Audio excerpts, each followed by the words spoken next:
사사기 2장 11절부터 23절까지 말씀, 저와 여러분이 교독으로 읽고 23절은 함께 읽도록 하겠습니다.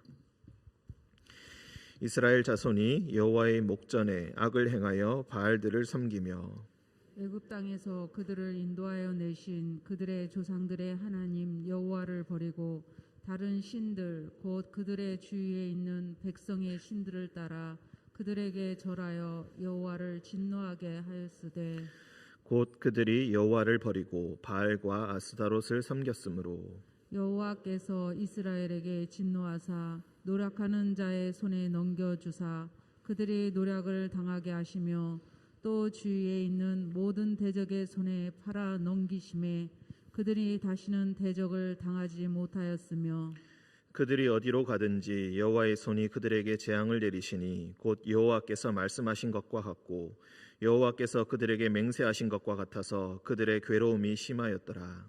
여호와께서 사사들을 세우사 노략자의 손에서 그들을 구원하게 하셨으나 그들이 그 사사들에게도 순종하지 아니하고 오히려 다른 신들을 따라가 음행하며 그들에게 절하고 여호와의 명령에 순종하던 그들의 조상들이 행하던 길에서 속히 치우쳐 떠나서 그와 같이 행하지 아니하였더라. 여호와께서 그들을 위하여 사사들을 세우실 때에는 그 사사와 함께 하셨고 그 사사가 사는 날 동안에는 여호와께서 그들을 대적의 손에서 구원하셨으니 이는 그들이 대적에게 압박과 괴롭게 함을 받아 슬피 부르짖음으로 여호와께서 뜻을 돌이키셨음이거든.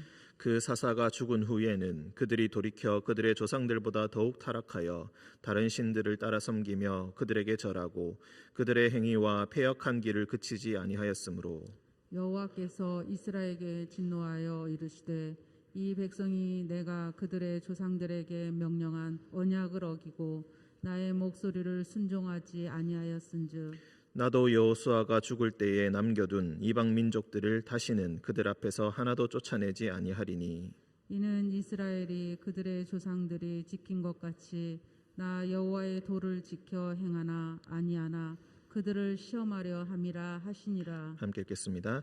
여호와께서 그 이방 민족들을 머물러 두사 그들을 속히 쫓아내지 아니하셨으며 여호수아의 손에 넘겨주지 아니하셨더라. 아멘. 기도하겠습니다. 사랑의 주님, 새날을 허락하시고 말씀과 기도로 하루를 시작할 수 있게 하시니 감사합니다. 주의 말씀 들을 때에 우리의 어둠이 주님의 빛으로 환하게 가득 차게 하시고 주님의 빛을 따라서 오늘도 주님을 찬양하며 살아가는 하루가 되게 하여 주옵소서. 사랑의 주님, 우리 가운데 몸과 마음의 연약함으로 고통받고 있는 형제자매들이 있사오니 주님께서 찾아가 주셔서 그들의 고통을 덜어주시고 주님이 함께 계시며 주님의 평강이 그들과 함께 있다는 것을 알게 하여 주옵소서. 주님께서 우리와 늘 동행하여 주심을 믿으며 거룩하신 예수님의 이름으로 기도합니다. 아멘. 담임 목사님께서 엊그제 새벽 예배 오시다가 계단에서 넘어지셔서 허리를 삐끗하셨습니다. 그래서 현재 새벽 예배를 못 오고 계십니다. 함께 기도해 주셨으면 좋겠습니다. 2장 6절, 오늘 말씀 2장 11절부터 23절까지 말씀인데 우리가 보통은 2장 6절부터 3장 6절까지를 한 단위로 봅니다. 2장 6절부터 3장 6절까지가 무엇을 의미하는가? 1장 1절부터 2장 5절까지의 말씀, 그리고 3장 7절부터 이제 12명의 사사들이 나오는데 그 사사들의 이야기 그리고 그 이후의 이야기들이 사사기 끝까지 나오게 되는데 이 2장 6절부터 3장 6절까지가 사사기 전체에 대한 해설, 사사기 전체의 내용을 미리 가르쳐 주는 것이다. 그렇게 보시면 되겠습니다. 2장 6절부터 3장 6절까지는 이스라엘 족속들, 그들의 신앙에 대한 하나의 패턴을 제시합니다. 앞으로 역사가 사사들을 따라서 이렇게 흘러가게 될 것인데 이 역사가 계속해서 반복되더라. 그것을 이야기합니다. 오늘 말씀이 아니라 어제 말씀이었지만 2장 6절부터 10절까지 여호수아의 죽음에 대해서 다시 한번 이야기합니다. 그래서 여호수아의 죽음에 대해서 왜 다시 말하는가, 그것을 알기 위해서 잠시 말씀 한 군데만 보도록 하겠습니다. 여호수아 24장 바로 앞에 여호수아 24장 20절, 21절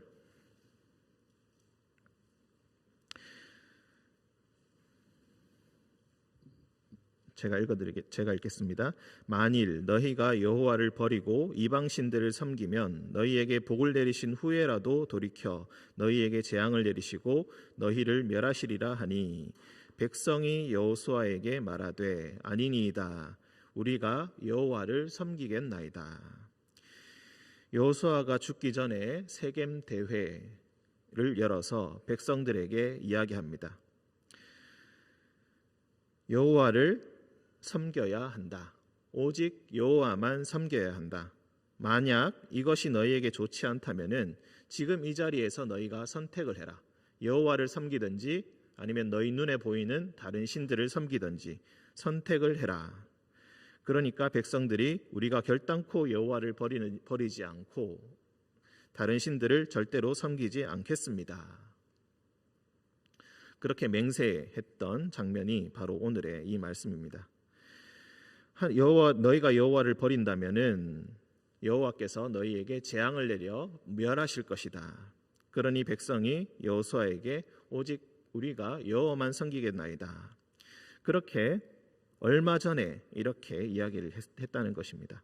다시 넘어와서 2장 11절 2장 10절 보시면은 그 세대의 사람도 다 그 조상들에게도 돌아갔고 그 후에 일어난 다른 세대는 여호와를 알지 못하며 여호와께서 이스라엘을 위하여 행하신 일도 알지 못하였더라.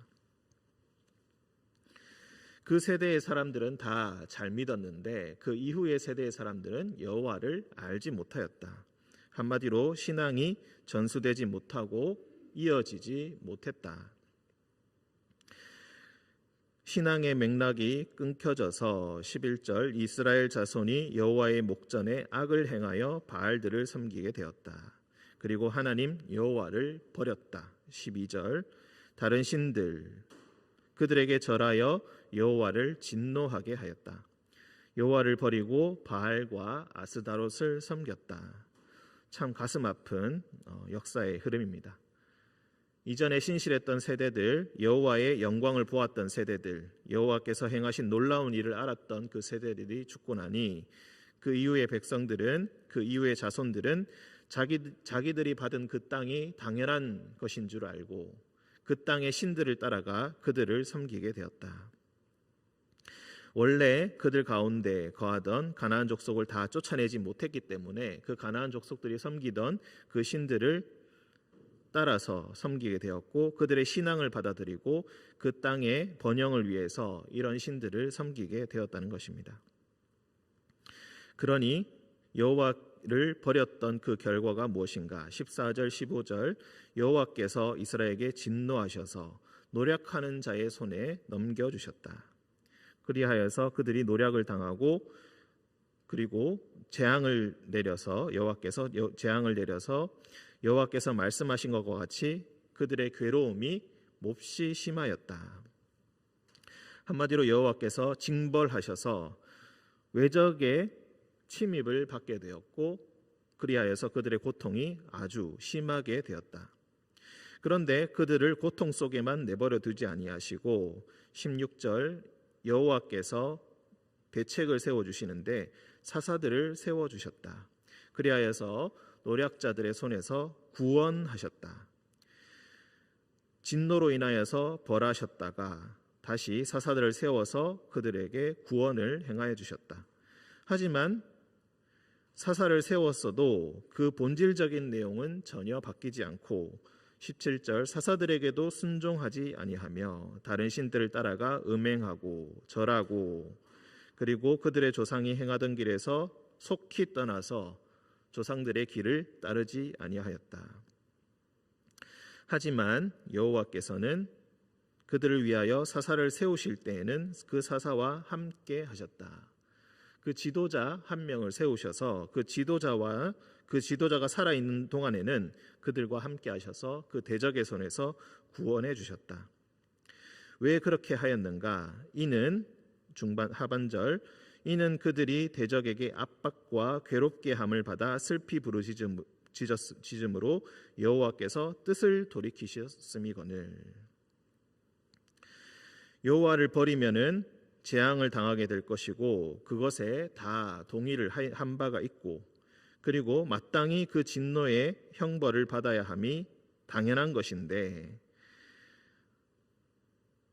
그 백성들이 언약을 어기고 하나님 앞에 죄를 범하였을 때 그리고 고통을 당할 때 그 우는 모습을 보시고 고통스러워하는 모습을 보시고 힘들어하는 모습을 보시고 슬피 부르짖는 모습을 보시고 여호와께서 뜻을 돌이키셨다. 이 뜻을 돌이킨다는 말이 얼마나 놀라운 말입니까? 당연한 순리대로 행하지 아니하시고 하나님께서 뜻을 돌이키셨기 때문에 그 사사들이 살아있을 때에는 잠시 그 고통이 멈추어졌다라는 것을 의미합니다. 19절 하지만 그 사사가 죽은 후에는 그들이 돌이켰다. 더 이상 돌이킬 것도 없을 것 같은데 또 돌이켜서 그들의 조상들보다 더욱 타락하였다. 여기서 타락하다라는 이 말은 창세기 6장에서 노아의 홍수가 있기 전에 그 사람들이 타락하였다라는 그 단어와 똑같은 말입니다. 또 다른 신들을 따라 섬기며 그들에게 절하고 그들의 행위와 패역한 길을 그치지 아니하였다. 여기서 패역한 길 할 때 이 패역하다라는 말은 다른 말로 목이 곧다라는 표현이고 이것은 우리가 얼마 전에 묵상했던 출애굽기 32장에서 34장 아론이 금송아지를 만들었고 백성들이 그것을 섬겼을 때 이 백성은 목이 곧은 백성이다. 여호와께서 진노하실 때 썼던 그 표현과 똑같은 표현을 쓰고 있습니다.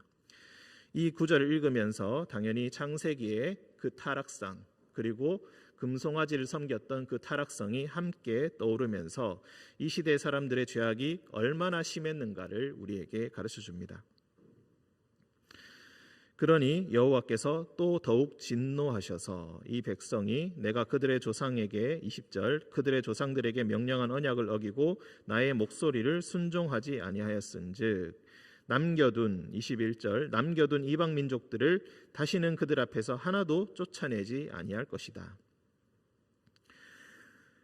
애초부터 이방 민족들이 가나안 민족들이 그들 안에 남겨진 이유가 무엇인가? 22절 이스라엘이 그들의 조상들이 지킨 것 같이 나 여호와의 도를 지켜 행하나 아니하나 그들을 시험하려 함이라 하시니라. 그들을 남겨둔 것은 애초부터 시험이었다. 하지만 그 시험에 실패하고 또 철저히 실패하였다.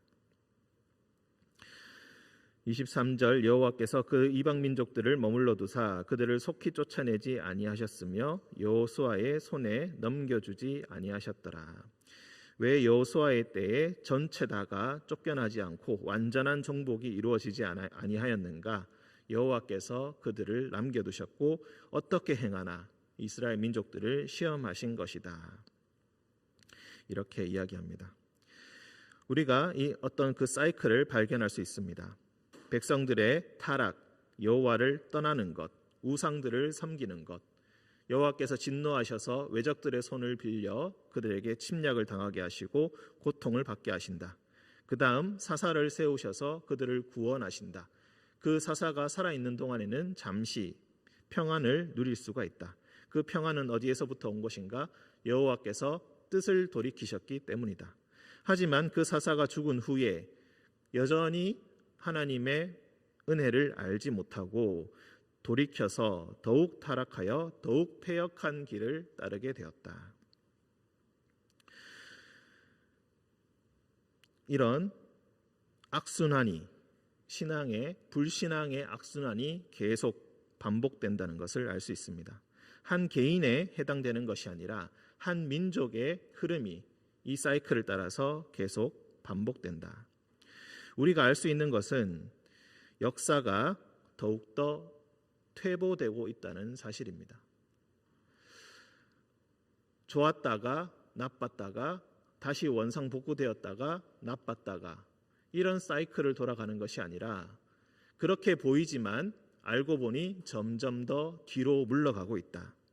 마치 우리가 긴 에스컬레이터를 타고 높은 곳으로 올라가는데, 지상으로 올라가는데 반대로 내려가는 에스컬레이터를, 천천히 내려가는 에스컬레이터를 타고 있다고 생각해 보시면 되겠습니다.